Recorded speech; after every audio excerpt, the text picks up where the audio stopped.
मेरे प्रिय मित्र जैन सी की आशा करता हूँ कि आप स्वस्थ हैं, आप मस्त हैं और आप प्रभु के कार्य में व्यस्त हैं। मैं परमेश्वर का दास आपके लिए फिर से वचन लेकर आया हूँ उत्पत्ति की किताब और उसके 30 अध्याय में हम आ गए हैं और 29 अध्याय में अगर हम उसके संतानों के बारे में देखते हैं कि किस प्रकार से कार्य परमेश्वर ने किया, किस प्रकार से उन्हें संतान उत्पन्न हुई, वो स्टोरी अलग है और उस कहानी को मैं थोड़ा सा आपको बताना चाहता हूँ। पर मैं 29 पद के 30 पद को आपको बताना चाहता हूँ। तब याकूब राहेल के पास गया और उसकी प्रीति लिया से अधिक उसी पर हुई और उसने लाबान के साथ रहकर 7 वर्ष और सेवा की, जो लिया के लिए उसे करनी पड़ी। तो प्रियो, यहाँ पर राहेल से ज्यादा प्रीति हुई है याकूब की, क्योंकि ये बचपन का प्यार कह सकता हूँ या जंगल का प्यार कह सकता हूँ या भेड़ बकरियां चराने का प्यार कह सकता हूँ, या इसको हम कहेंगे कि जो लक्ष्य के साथ वो घर से निकला या उसे निकाला गया या उसे भेजा गया, वो प्यार था और उससे उसकी प्रीति बनी रही और लिया से भी ज्यादा उसने उसको प्यार किया। पर याद रखना, क्या आपका प्यार करना कुछ हद तक सही है या नहीं है, या आप जिसे आप शरीर के कारण से और उसकी सुंदरता के कारण से प्यार कर रहे हैं, क्या परमेश्वर वैसा ही है कि परमेश्वर भी ऐसे ही प्यार करता है? मेरे प्रियो, परमेश्वर ऐसे नहीं करता है। परमेश्वर के लिए नाक नक्शा, रंग और बॉडी खाटी और ऊंचाई हटाई और हाइट, ये सब चीजें परमेश्वर को पसंद नहीं है। परमेश्वर को हार्ट चाहिए, परमेश्वर को दिल चाहिए। परमेश्वर दिल, जो परमेश्वर को प्यार करते हैं ना और परमेश्वर के लिए दिल को अच्छा रखते हैं, परमेश्वर उनसे प्यार करता है। देखिएगा, परमेश्वर के लिए पापी गुनाहगार कोई भी कैसा क्यों ना हो, उससे वो प्यार करता है, पर वो होना चाहिए उसको दिल के मुताबिक। जैसे कि दाऊद पूरे दिल के साथ परमेश्वर से प्यार करता था और साउल कहता कि उसके लिए परमेश्वर के लिए आधा दिल था, आधे दिल से वो प्यार करता था। और सुलेमान के लिए तो दिल ही नहीं था। सुलेमान के पास तो आप जानते कि 700 तो रानियां थी और 300 रखेलियां थी, तो 1000 के बीच में उसका प्यार डिवाइड था और वो किस तरीके से परमेश्वर से प्यार कर सकता है। तो प्रियो, यहाँ पर याकूब ने राहेल से ज्यादा प्यार किया, प्रीति की। तो मैं कहूंगा कि वो आप चाहे बचपन में है, चाहे वो बचपन का प्यार है, तो प्रियो वो उससे प्यार कर, लेकिन परमेश्वर ने यहाँ पर साबित कर दिया है कि लिया को जो दिया गया है राहेल के बदले में, परमेश्वर ने उससे प्यार किया। लिया को परमेश्वर ने, चाहे उसकी आंखें धुंधली हो, चाहे वो आंखों से इतना सुंदर दिखाई ना दे रही हो, रंग रूप कद काठी शायद उसकी अच्छी ना हो, फिर भी परमेश्वर ने लिया को आशीषित किया। अब आप सोचिए कि लिया को किस प्रकार से परमेश्वर ने आशीषित किया और राहेल को क्यों नहीं आशीषित किया। राहेल क्यों बांझ बनी रही, क्या कारण रहा है, वो अगली वीडियो में हम देखेंगे। पर मैं इस वीडियो में थोड़ा सा ये बताना चाहता हूं कि आप बाहरी सुंदरता को ना देखें। बाहर की चीजों को देखकर प्रियो, आप कभी भी जज ना करें उस व्यक्ति को कि ये सुंदर है और आपसे प्रीति करने लगो और आपसे प्यार करने लगो। कहीं न कहीं बाहरी सुंदरता आपको धोखा दे सकती है। कहीं न कहीं आपके खुदा को, आपके परमेश्वर को बाहरी सुंदरता पसंद नहीं है। इतना मैं कहना चाहता हूं। लिया इसे पसंद नहीं थी, राहेल इसे पसंद थी, पर लिया को परमेश्वर ने आशीषित किया। अब आप सोचिए क्यों वो आशीषित हुई, जबकि परमेश्वर अच्छी तरह जानता है कि 7 साल सेवा उसने राहेल के लिए की, पर लिया को दिया गया। लिया की क्या गलती है कि उसको दिया गया? क्या कारण रहा कि लिया को उसने प्यार नहीं किया?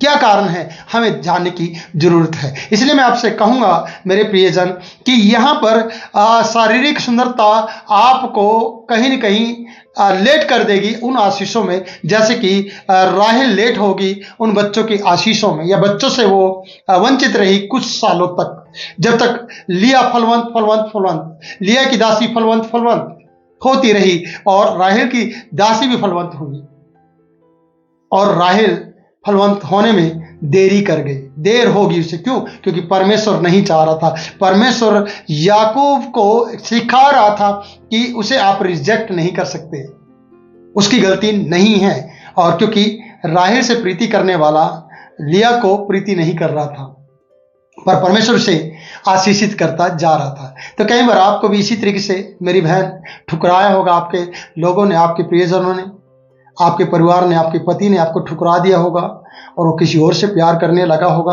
तो याद रखना, परमेश्वर आपसे प्यार करता है और परमेश्वर आपके साथ है।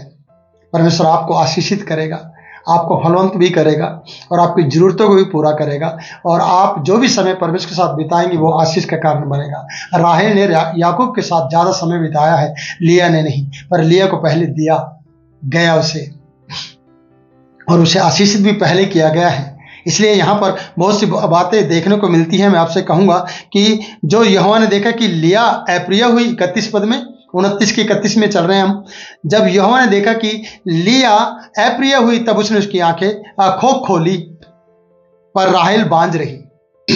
यहाँ पर इस कहानी से यही सीखने को मिलता है कि परमेश्वर तो प्यार करता है, परमेश्वर कभी भी रिजेक्ट नहीं करता है उन लोगों को जिनको मनुष्य रिजेक्ट करता है।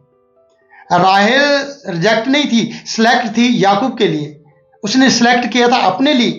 पहले ही दिन से उसने चुम्मा लेकर रोते हुए उसको प्यार करना शुरू कर दिया था, और 7 साल उसके बदले में मजदूरी के लिए सेवा की थी, और 7 साल के दौरान उसने बहुत सी बातें की होगी, पर लिया पे जो उसे दिया गया कभी उसने ध्यान नहीं दिया है।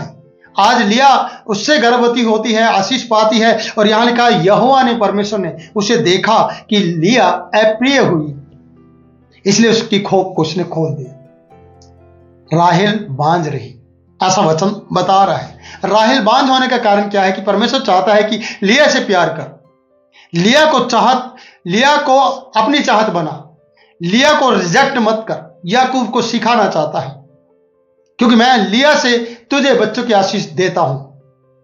लेकिन याकूब अभी भी राहेल से प्यार कर रहा है। देखिए कि हमारा कई बार बांझपन का कारण और बढ़ोतरी का ना होने का कारण यह बन जाता है कि हम किसी और से प्यार करने लगते हैं ज्यादा, और दूसरों को हम दुख पहुंचाते रहते हैं। आपको पता है हन्ना और पनिन्ना, अल्काना की पत्नियां 2 थी, जिसको आपकी कहानी रूत की कहानी में हम देखते हैं, सॉरी इससे पहले सैमुएल में देखते हैं, और रूत की कहानी भी हम देखते हैं। तो प्रियो, मैं यहां पर हन्ना और पनिन्ना की कहानी को बताना चाहता हूं। वो इस प्रकार से कि पनिन्ना को बच्चे होते थे, हन्ना को नहीं होते थे। तो पनिन्ना क्या करती थी? उसे चिढ़ाती थी, उसे तंग करती थी, और उसका पति उसे प्यार करता था हन्ना को ज्यादा। जिसमें ज्यादा बच्चे हैं पनिन्ना उसे नहीं, और दुगना दान दिया करता, दुगना पैसा दिया करता, दुगने गिफ्ट दिया करता। किसे? हन्ना को, ताकि वो खुश हो। पर उसे संतान चाहिए थी हन्ना को। पर हन्ना की खुशी कब बरकरार हुई, या हन्ना को खुशी कब मिली? प्रतिवर्ष चर्च जाने पर, आराधनालय जाने पर? नहीं। जब वो बिलक बिलक कर रोई उस साल, तब परमेश्वर ने उसकी खोख खोल दी और वो सुनी। और यहां पर भी इस कहानी को हम देखेंगे कि परमेश्वर किस रीति से सुनता है जब आपका ध्यान परमेश्वर की ओर होता है, जब आपका ध्यान दुनियादारी से हट जाता है। परमेश्वर याकूब का ध्यान राहेल से हटाकर लिया पर लाना चाहता है, क्योंकि यहां पर परमेश्वर ने देख लिया कि लिया अप्रिय हुई।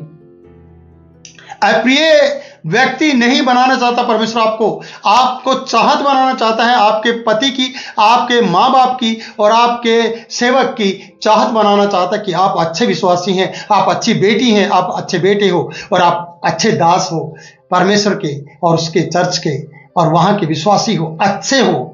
आपको चाहत बनाना चाहता उनकी।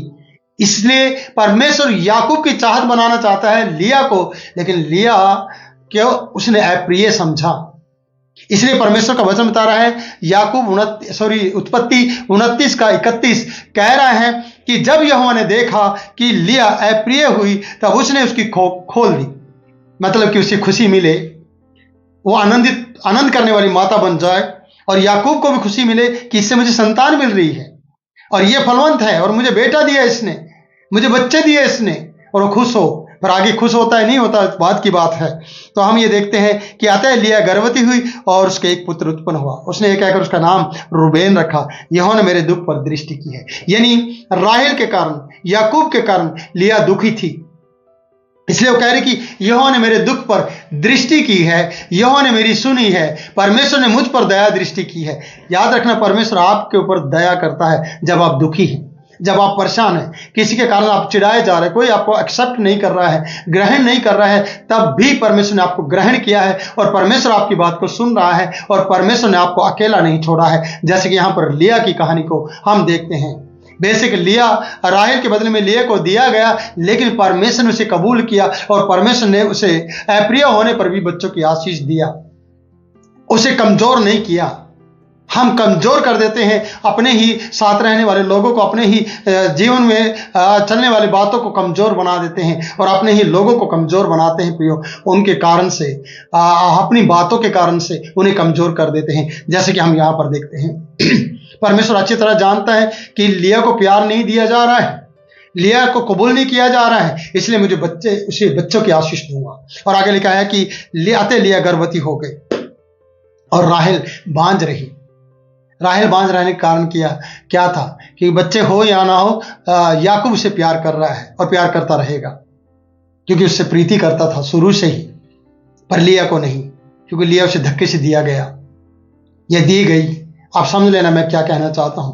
मेरा मतलब है कि कहीं ना कहीं हमारी बाहरी दिखावा, बाहरी सुंदरता भारी पड़ सकती है हमारे आने वाली आशीषों पे। बाहरी सुंदरता पर ना जाएं प्रियो।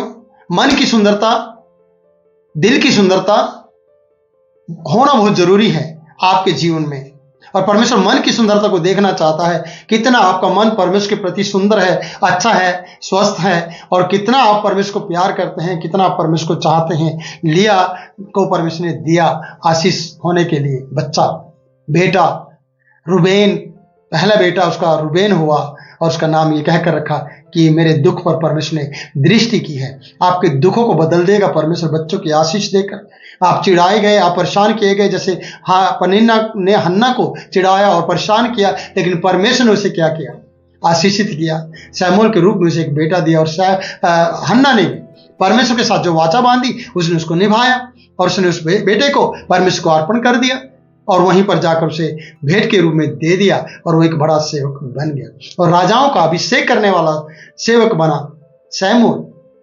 तो यहां पर हम कहानी देखते हैं कि याकूब की नजर में राहेल अच्छी है, लेकिन परमेश्वर की नजर में लिया अच्छी है और लिया को परमेश्वर ने बच्चों की आशीष दिया। तो आपको भी परमेश्वर देना चाहता है मेरी बहन, मेरे भाई।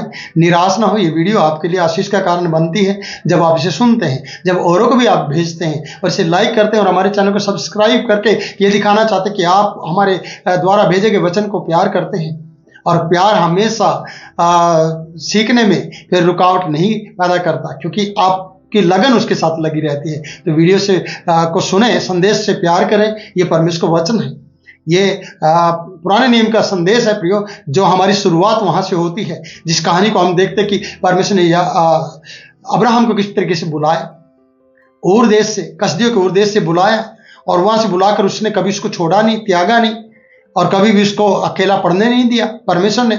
उसी प्रकार से आप जब आने जातियों से आए और आपने उसके पुत्र यीशु पर विश्वास किया तो वो आपको कभी भी अकेला नहीं छोड़ेगा, आपको अकेला पढ़ने भी नहीं देगा, क्योंकि वो सर्वशक्तिमान परमेश्वर का पुत्र है। वो ना अकेला छोड़ता है, ना वो अनाथ होने देता है, वो आपका साथ देगा। तो प्रियो बने रहें इस वीडियो में और वचन को सुने, औरों को सुनाएं, लाइक करें और परमेश्वर की महिमा करें। प्रभु आपको बहुतायत से आशीष दे। फिर मिलूंगा नई वीडियो में, नई बात के साथ, नए वचन के साथ। तब तक के लिए मैं आपसे इजाजत चाहता हूं। God bless you.